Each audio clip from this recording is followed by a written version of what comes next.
Jackson Radio Show.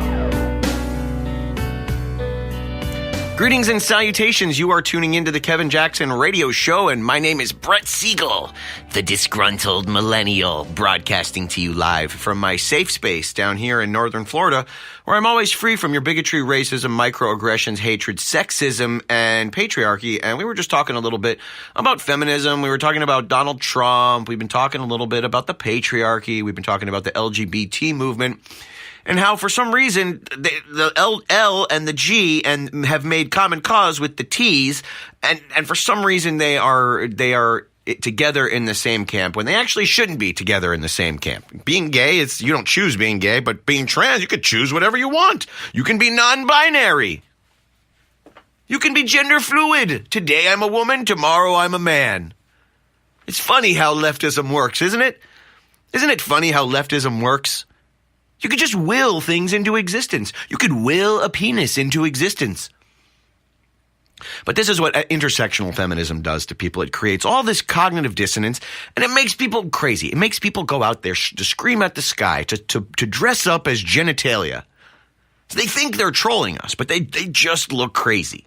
They just look insane. Now, feminism hurts women. Feminism hurts women. See, I would be a feminist if I didn't think that feminism hurt women, because I care about women. I love women. Women are awesome. Women should be protected by men who tend to be stronger, right? Here's a hypothetical for you. If you had to fight to the death with someone, and you had a choice between fighting a man or a woman. We don't know anything about this man or about this woman. It could be the strongest, bulkiest woman in the world, and you had to fight her hand to hand to the death. And we could be talking about the dinkiest, the smallest, weakliest man in the world who you could flick off you you could blow him off you with a breath of air. We might be talking about those kinds, but you know what? We are probably not talking about them. Would you take your chances fighting the man or fighting the woman if you had to fight someone to the death? You knew nothing about them other than their gender or sex. Who would you pick? Would you pick the man or would you pick the woman? Most women out there would pick the woman. Most women out there implicitly acknowledge that men tend to be stronger, and that if you didn't know anything about person behind door number one or anything about the person behind door number two, you would pick the woman to fight, because you know that you would have a greater chance of death and harm coming to your person if you chose to fight the man, because in all likelihood, the man is going to be stronger than the woman. But feminism hurts women, because it blurs these lines. It doesn't blur the lines of reality. Reality is reality. Reality is the way it is, no matter what you think about it. But it blurs the mental lines. It blurs your perception of reality. Here's a perfect example.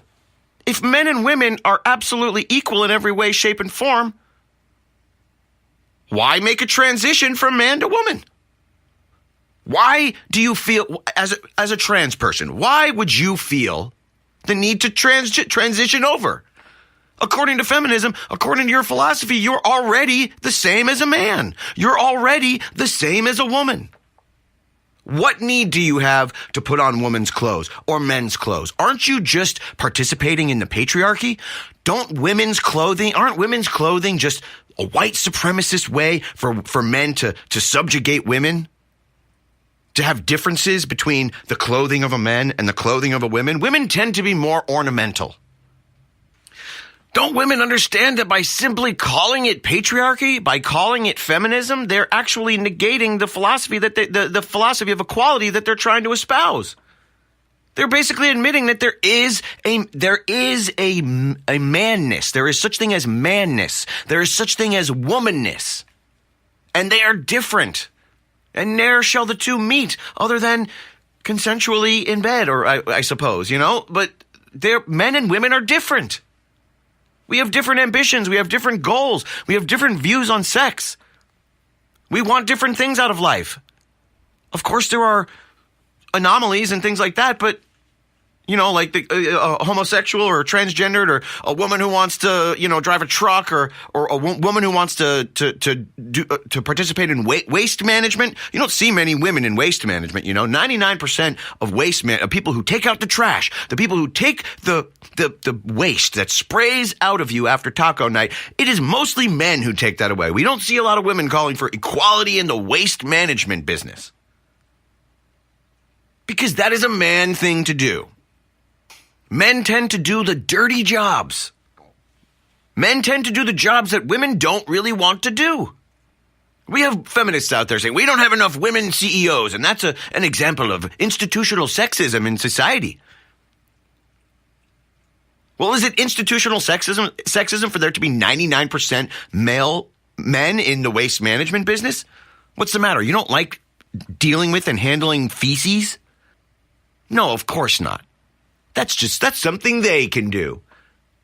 It's funny when it's a nice cushy job like being a CEO. Oh, we need equality.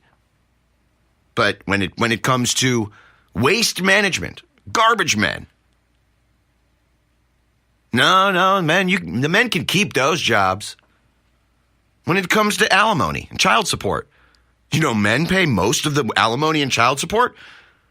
How about we equal that out a little bit? How about we give men some alimony? No, the truth is, men generally want to protect the eggs. Conservative men are probably the most feminist, so to speak. They're probably the most feminist men out there. Every conservative man that I know would put the needs of his woman over the needs of himself.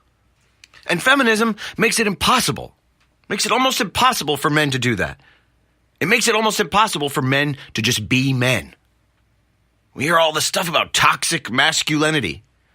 I have never seen a movement in my life that upholds toxic masculinity more than the feminist movement, more than the Me Too movement, more than the Women's March. See, feminists like to blame the patriarchy, but the sexual revolution, we're all just one big free-for-all, free abortions, free this, free that. I can open my legs and spread them for anyone. Because men and women are the same. We handle sex the same. That has been a bane on the existence of a lot of women. All the sex, none of the commitment. Women used to have the power to demand a commitment before sex, and now they still do. But women don't have the societal support of other women who are doing the same thing. She's seen as a prude, a woman who wants to wait. She's supporting the patriarchy. Don't you get it that men love this stuff? Feminism appeals to the lowest of men. Why buy the cow when you can have the milk for free? Feminists as a group could single-handedly smite toxic masculinity.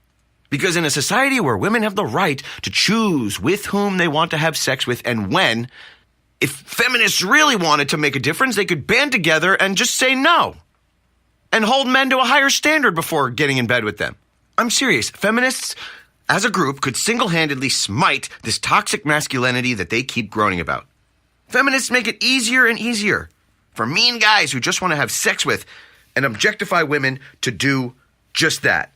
They think that by taking on the worst qualities of men, like being a slut and being obnoxious and being crude and being vulgar, they think that they're going to even the score somehow. Well, it's okay for men to be sluts. Why can't women be sluts too? Let's walk. Let's start the slut walk. Let's start the free the nipple. Men will be as slutty as women let them.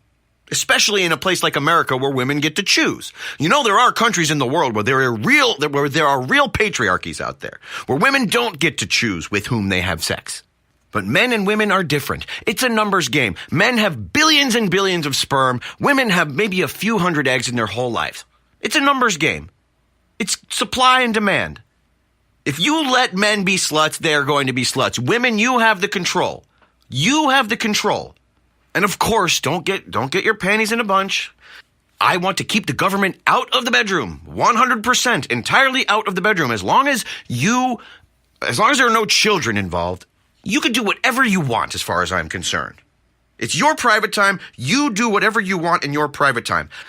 Why do liberals constantly think that conservatives want to just get in the bedroom with you and tell you what to do?